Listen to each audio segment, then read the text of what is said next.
Okay, so similar technique as the previous question. This is a differences of to the power of 6, right? So you can think of a to the power of 6 and b to the power of 6 if a is secant of x and b is tangent of x. Right? So this is the power of 6 can be split into power of power. Right? 2 times 3 is 6. b squared to the power of 3.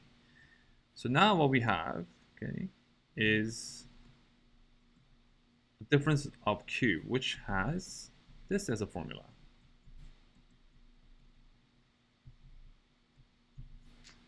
So if you apply that formula, we get a squared minus b squared,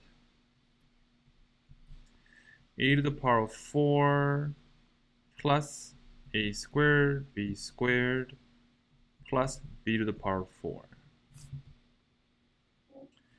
Okay, now let's replace a and b back with secant and tangent. So this is starting from the left side, by the way.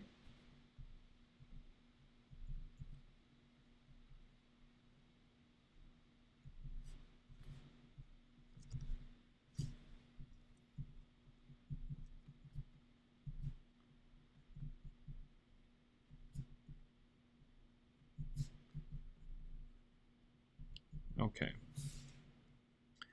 So this right here, actually, if you convert this into 1 over cosine, and this is sine squared x over cosine squared x. Okay.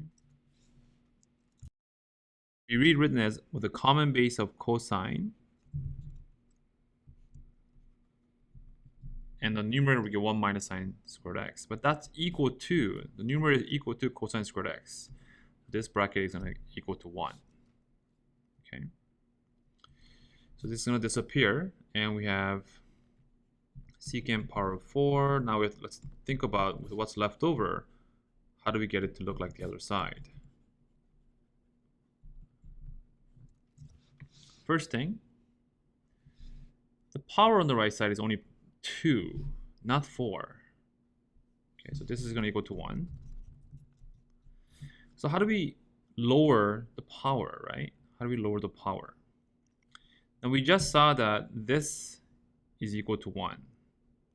Okay, so here's what I'm tempted to do. I know that exact 1 square is almost this. Okay, if you square this, let me write on the side here, you get power of 4x minus 2 secant squared tangent squared plus tangent to the power of 4x. Okay. So to equal to that, all we have to do is add a 3. Okay. If you expand this, you get this. If you add 3, right, exactly the 3 of this term, we get back to being this. So they must equal to each other.